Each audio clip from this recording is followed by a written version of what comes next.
Hello friends, कैसे आप सभी लोग। उम्मीद करते अच्छे होंगे और अच्छे ढंग से अपनी तैयारी कर रहे होंगे। आप किसी भी एग्ज़ाम की तैयारी कर रहे हो, ये सीरीज़ आपके लिए बहुत ही महत्वपूर्ण है। पहला प्रश्न आपको दिया हुआ है, भाषा लिखने के लिए प्रयुक्त चिन्हों के व्यवस्थित रूप को क्या कहते हैं? बोली, भाषा, लिपि, व्याकरण। तो क्या कहते हैं? भाषा लिखने के लिए आवश्यक चिन्हों के व्यवस्थित रूप को लिपि कहते हैं। क्या कहते हैं? लिपि कहते हैं। अगला प्रश्न दिया हुआ है, दिए शब्दों में से नित्य एक वचन में प्रयोग होने वाला कौन सा शब्द नहीं है? यानी एक वचन में प्रयुक्त होने वाला कौन सा शब्द नहीं है? जनता, पानी, हस्ताक्षर, आकाश। तो इसमें क्या होगा? ऑप्शन सी, हस्ताक्षर। हस्ताक्षर क्या है? एक वचन में नहीं, जबकि ये बहुवचन में प्रयुक्त होने वाला शब्द है। तो एक वचन में प्रयुक्त होने वाले शब्द कौन से हैं जो हमेशा एक वचन में ही प्रयुक्त होते हैं? कौन कौन से हैं? पानी, भीड़, लोहा, दूध, पीतल, सोना, चांदी, जनता, घी, पेट्रोल, तेल, आकाश, वर्षा, दल, झुंड, टोली आदि। ये हमेशा हमेशा एक वचन में ही प्रयुक्त होते हैं। और हमेशा बहुवचन में प्रयुक्त होने वाले शब्द हैं आंसू, हस्ताक्षर, लोग, प्राण, दर्शन, समाचार आदि। ये हमेशा बहुवचन में ही प्रयुक्त होते हैं। वर्ष 1982 में इनमें से किसे ज्ञानपीठ पुरस्कार मिला है? जयशंकर प्रसाद, महादेवी वर्मा, बंकिम चंद्र चटर्जी, इनमें से कोई नहीं। तो 1982 में किसे ज्ञानपीठ पुरस्कार मिला था? तो महादेवी वर्मा को मिला था, उनकी रचना यामा के लिए। अगला है, जिस कृति के लिए कवि नागार्जुन को साहित्य अकादमी पुरस्कार मिला वह किस भाषा में रचित है? तो नागार्जुन को साहित्य अकादमी किसके लिए मिला था, पहले आप ये जान लीजिए। तो उनकी रचना थी पत्रहीन नग्न गांच, जिसको मैथिली कविता संग्रह के लिए इन्हें कब 1968 में इन्हें क्या मिला था?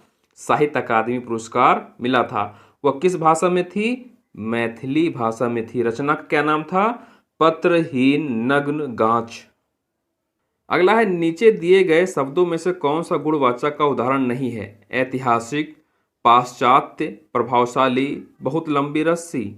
तो गुणवाचक का उदाहरण नहीं है बहुत लंबी रस्सी। ये किसका? बहुत लंबी रस्सी क्या बता रही है? ये परिमाणवाचक का उदाहरण है। परिमाण बता रही है कि लंबी कितनी लंबी है, रस्सी कितनी लंबी है, इसके बारे में वो प्रमाण दे रहा है। चलिए यहाँ पे क्या होगा?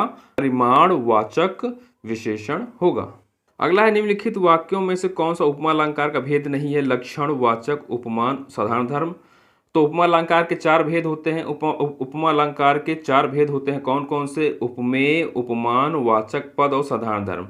तो यहाँ पे क्या होगा? लक्षण इसका भेद नहीं है। अगला है, लोकोक्ति अपने आप में पूरा वाक्य होती है, जबकि मुहावरा क्या होता है? पूर्ण इकाई, वाक्यांश, परंपरागत कथन, अर्थ विशेष। तो लोकोक्ति अपने आप में पूरा वाक्य होती है, जबकि मुहावरा अपने आप में पूरा वाक्यांश होता है। अगला है, व्याकरण का वह विभाग जिसमें शब्द के भेद, रूप, बनावट आदि का वर्णन होता है क्या कहलाता है? वाक्य विचार, वर्ण विचार, भाषा विचार, शब्द विचार। तो क्या कहलाता है? शब्द विचार कहलाता है। पद्मावत महाकाव्य कौन सी भाषा में लिखी गई है? राजस्थानी, अवधी, ब्रज, खड़ी बोली।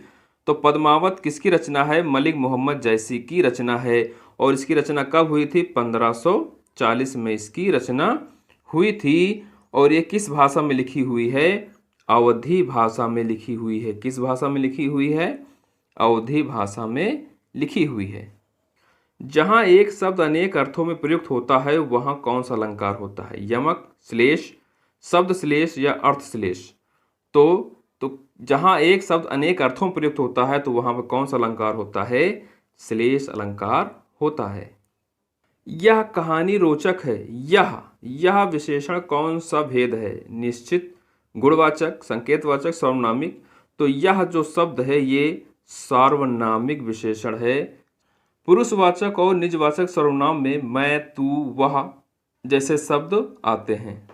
निम्नलिखित में से हजारी प्रसाद द्विवेदी द्वारा रचित निबंध कौन सा है? कुटुज, उत्सव, बुढ़ापा, कुछ। तो हजारी प्रसाद द्वारा निर्मित निबंध कौन सा है? कुटज उनका निबंध है। और इसके साथ साथ और कौन है? अशोक के फूल, विचार और वितर्क, कल्पलता, विचार प्रवाह इत्यादि इनके निबंध हैं। हिंदी के सफलता उपन्यासों में गिना जाने वाला आपका बंटी के उपन्यासकार कौन है? तो मन्नू भंडारी इनके उपन्यासकार हैं। इनके अन्य उपन्यास भी हैं, महाभोज, एक कहानी यह भी, अकेली, यही सच है, त्रिशंकु, मैं हार गई, तीन तीन निगाहों की एक तस्वीर, एक प्लेट, सैलाब इत्यादि इनके उपन्यास हैं। अगला प्रश्न है, हिंदी की प्रथम पत्रिका धर्मयुग के संपादक इनमें से कौन है? हजारी प्रसाद द्विवेदी, धर्मवीर भारती, प्रेमचंद, कमलेश्वर। तो धर्मयुग के संस्थापक कौन है? धर्मवीर भारती हैं। यह एक साप्ताहिक पत्रिका थी जिसमें बाल साहित्य एवं कविताएं छपती थी। अगला है, योग व्यक्ति पहचाना जाता है। योग शब्द का क्या अर्थ है? यह सर्वनामी विशेषण है कि परिमाणवाचक, संख्यावाचक, गुणवाचक? तो योग क्या है? योग क्या है? उसकी योग्यता क्या है? गुणवाचक विशेषण है। उसकी योग्यता क्या है? गुणवाचक, गुण का विशेषक है, इसलिए यहाँ पर क्या होगा? गुणवाचक विशेषण होगा। न्यूनतम विशेषण की कौन सी अवस्था है? उत्तरावस्था, उत्तमावस्था, मूलावस्था या प्रथमावस्था? तो किसी विशेषण की 3 अवस्थाएं होती हैं। कौन कौन सी होती हैं? मूलावस्था, उत्तरावस्था और उत्तमावस्था। तो इसमें ये कौन सी अवस्था है? इसकी ये कौन सी अवस्था है? ये इसकी उत्तमा अवस्था है, यानी तीसरी अवस्था है। जैनेन्द्र कुमार की किस रचना को हिंदुस्तानी अकादमी पुरस्कार सम्मानित किया गया है? सुनीता, त्यागपत्र, परख, कल्याणी। तो किस रचना को हिंदुस्तानी अकादमी पुरस्कार सम्मानित किया गया है?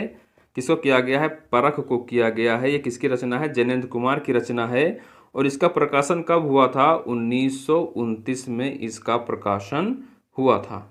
हिंदी में रिपोर्ताज विधा का जनक किसे माना जाता है? रामविलास शर्मा, रामकुमार वर्मा, शिवदान सिंह चौहान, नंद दुलारे वाजपेयी। तो रिपोर्ताज विधा का जनक किसे माना जाता है? शिवदान सिंह चौहान को माना जाता है।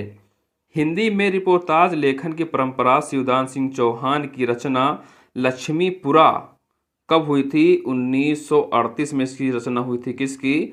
लक्ष्मीपुरा की। यहाँ से रिपोर्ताज का आरंभ माना जाता है। कहानी है बूढ़ी काकी तथा अन्य नाटक के रचनाकार कौन है? राजी सेठ, चित्रा मृदुल, कृष्णा सोबती, सुधा अरोड़ा। तो बूढ़ी काकी तथा अन्य नाटक के रचनाकार कौन हैं? चित्रा मृदुल इनकी रचनाकार हैं। अगला है, दुनिया को नई राह दिखाता है कौन सा काल इसमें है? सामान्य भविष्य काल, अपूर्ण भूतकाल, सामान्य वर्तमान काल, पूर्ण वर्तमान काल। दिखाता है, ता है। तो ता है क्या है? सामान्य वर्तमान काल का उदाहरण है। अगला है, ठिकरे की मंगनी उपन्यास किसने लिखा है? मृदुला गर्ग, नासिरा शर्मा, सुधा अरोड़ा, सूर्यबाला। तो ठिकरे की मंगनी किसने लिखी है? नासिरा शर्मा ने लिखी है। इनके अन्य उपन्यास भी हैं। कौन कौन से हैं? 7 नदियाँ, एक समंदर, जिंदा मुहावरे आदि। ये महत्वपूर्ण प्रश्न आपको कैसे लगे हमें कमेंट में जरूर बताइएगा। अगर आप चैनल पर नए हैं तो चैनल को सब्सक्राइब कर लीजिए। धन्यवाद।